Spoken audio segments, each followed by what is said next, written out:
అయిపోయిందండి. Room checkout చేసేసాను. ఇప్పుడు వెళ్తున్నాను కన్యాకుమారి రైల్వే స్టేషన్ కి. సో మన ఇండియాకి సౌత్ పార్ట్ లో లాస్ట్ రైల్వే స్టేషన్ ఏదైనా ఉంది అంటే అది కన్యాకుమారి రైల్వే స్టేషనే. ఇంకా దీనికి మరో పేరు ఏంటంటే లాస్ట్ ల్యాండ్ ఆఫ్ ఇండియా అని కూడా పిలుస్తారు. సో ఇలా ఉంటది నైట్ టైం కన్యాకుమారి అండి. Last railway station of India south side మనం చూసుకుంటే ఇదే లాస్ట్. ఇక దీని తర్వాత రైల్వే స్టేషన్లే లేవు. ఇదే India's last railway station south side లో. సో ఈ రైల్వే స్టేషన్ కి మెయిన్ గా మనకి 5 ప్లాట్ఫామ్లు ఉన్నాయి. సో మా రైలు ఎప్పటి నుంచో 7 నుంచి ఇలానే ఉందన్నమాట. ఇదే ట్రైన్ నేను ఎక్కి రామేశ్వరం వెళ్ళాలి. ఇప్పుడు ఇంకా అటు ప్లాట్ఫామ్లు కడుతున్నారు. సో ఇప్పటికి ప్రెసెంట్ మాత్రం 5 ఉన్నాయి. సో ఇలా ఉంది.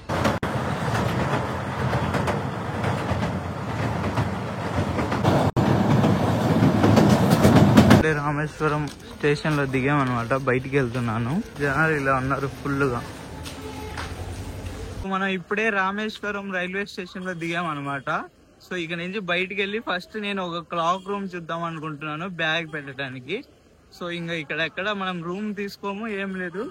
డైరెక్ట్ బ్యాగ్ ఎక్కడైనా పెట్టేసి ఎక్స్ప్లోరేషన్ స్టార్ట్ చేద్దాం. వీడియో మొత్తం చూడండి, చాలా బాగుంటది. వీడియోని ఎవరైనా ఇప్పుడే చూస్తుంటే లైక్ చేసి అండ్ నా ఛానల్ ని సబ్స్క్రైబ్ చేస్తుంది. రైల్వే స్టేషన్ లోనే మనకి ఇలా ఉంటది అనమాట.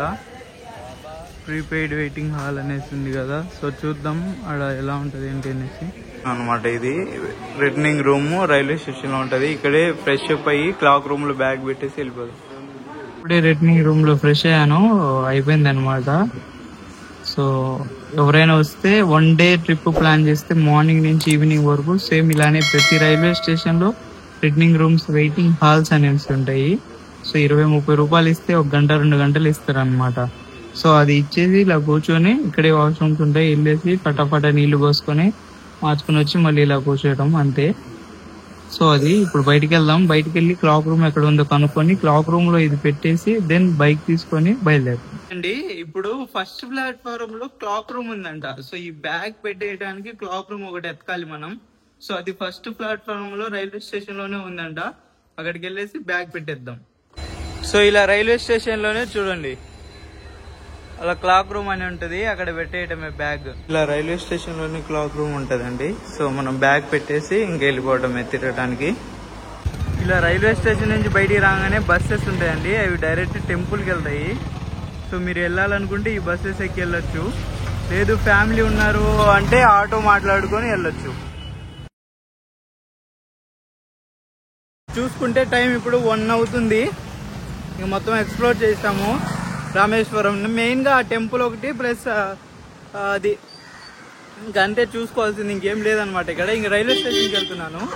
అక్కడ నుంచి డైరెక్ట్ గా మనం పాండిచ్చేరి రైల్వే స్టేషన్ లో బ్యాగ్ తీసుకున్నాం మనము. సో ఇప్పుడు బస్ స్టాండ్ కి వెళ్ళిపోతున్నాము. ఇక్కడ నుంచి 2 కిలోమీటర్లు ఉంది. అండ్ పాండిచ్చేరికి ఇక్కడ నుంచి డైరెక్ట్ బస్సెస్ అయితే ఈవినింగ్ నుంచి ఉన్నాయన్నమాట. 4, 5, 6 నుంచి. సో ఇప్పుడు టైం వచ్చేసి మనకి 2 o'clock 1:30 అవుతుంది. సో వెళ్ళి చూద్దాం ఏమైనా ఉంటే ఉన్నాయి, లేదంటే అప్పటి వరకు అక్కడే ఉండటం. ఇంకా నుంచి 2 కిలోమీటర్ ఉంది కదా బస్ స్టాప్. 200 అడుగుతున్నారు అనమాట. ఎందుకు మంచి నడుచుకుంటూ పోతే కొంచెం కష్టమైన నడుస్తున్నా. ఇప్పుడు రామేశ్వరం నుంచి మధురై వెళ్ళి మధురై నుంచి పాండిచ్చేరి వెళ్ళాలి మనం. సో నేను రామేశ్వరంలో ఉన్నాను, మధురై బస్ ఎక్కి కూర్చున్నాను. సో మధురై ఇక్కడ నుంచి 3 గంటల జర్నీ. రామేశ్వరంలో ఇక్కడ నుంచి చూసుకుంటే ఇవన్నీ ఫిషర్స్ మ్యాన్స్ బోట్లు అనమాట. సో ఇక్కడే వీళ్ళందరూ ఎప్పుడు స్టాప్ చేస్తుంటారు. ఇంకా ఇక్కడ ఎర్లీ మార్నింగ్ వస్తే ఇక్కడ నుంచి వ్యూ మీకు పర్ఫెక్ట్ అనమాట. అసలు నిజంగా అది మైండ్ బ్లోయింగ్ ఉంటుంది. నేను బస్సులో వెళ్ళేటప్పుడు తీసుకున్నా కాబట్టి మరీ అంతకు లేదు. బట్ ఎవరైనా రామేశ్వరం వస్తే ఖచ్చితంగా ఈ బ్రిడ్జి కాడికి వచ్చేసి ఇక్కడ మీకు పంబం బ్రిడ్జి ఇవన్నీ ఉంటాయి అన్నమాట. ఇవన్నీ మీరు చూసుకోవచ్చు. బట్ ఈ విజువల్స్ మాత్రం, ఈ వ్యూ మాత్రం చాలా బాగుంటది. చూసుకుంటే అక్కడ బస్ దిగంగానే ఇక్కడ బస్ వేసుకోవడానికి వచ్చాము. ఇక్కడ నుంచి డైరెక్ట్ పాండిచ్చేరి బస్సెస్ ఉంటాయంట, వెళ్ళి చూద్దాం. ఇక్కడ నుంచి మధురై నుంచి డైరెక్ట్ గా ఒక స్లీపర్ బస్సు బుక్ చేసుకుని దాంట్లో వెళ్తున్నాను. టికెట్ వచ్చేసి 800 రూపీస్ తీసుకున్నారు. ఎక్కువ తక్కువ వెళ్ళిపోదాం. నేను ఏదో ఒక ఊరు దగ్గర ఆగి ఉన్నాను. వానాయాలు మధురైలో ఇది డైరెక్ట్ పాండిచ్చేరి పోద్ది అనేసి బస్ ఎక్కిచ్చారా. అదేమో నేను గూగుల్ మ్యాప్ లో చూస్తూ ఉన్నాను, అదేమో డైరెక్ట్ గా చెన్నై సైడ్ పోతుంది. ఏంటన్నా పోదా అంటే వాడేమో పోదు, ఇది పాండిచ్చేరి, ఇక్కడ నుంచి పో అనేసి వాడు ఇటు దింపేశాడు. ఇటు అడిగితే ఏమో ఈ నుంచి ఒక ఊరు పోయి ఆ ఊరు నుంచి మళ్ళీ పాండిచేరి పోమంటున్నారు. సో అలా ఉంటది, ఇంకా పోవాలి, ఇంకేం చేసేది లేదు, చూసేసి పోతా. చూడండి ఇక్కడెక్కడో రోడ్డు పైన ఆగి ఉన్నాను ఒక ఊరు దగ్గర. నేను ఇప్పుడు టైం వచ్చేసి 10:30 అవుతుంది. బస్ ఎక్కి కూర్చున్నాను. ఇది పాండిచేరి వెళ్తుందంట. విల్లుపూరిలో ఉన్నాను ఇప్పుడు నేను. విల్లుపూరి బస్ స్టాప్ నుంచి వైట్ టౌన్ అనేసి ఒకటి ఉంటుంది, ఒక 2 కిలోమీటర్స్ ఉంటది. బస్ వాళ్ళు ఆటో వాళ్ళు 200-300 అడుగుతున్నారు అనమాట. చేసేదే లేదు, నడుచుకుంటూ పోతున్నాము. టైం 12 అవుతుంది. చూద్దాం అసలు హాస్టల్ ఉంటుందో లేదో. నేను ఇంకా బుక్ కూడా చేయలేదు, చూద్దామని వెళ్తున్నా. ఎందుకంటే బుక్ చేస్తే మళ్ళీ వాళ్ళు లేకపోతే ఈ డబ్బులు వేస్ట్ అవుతాయి.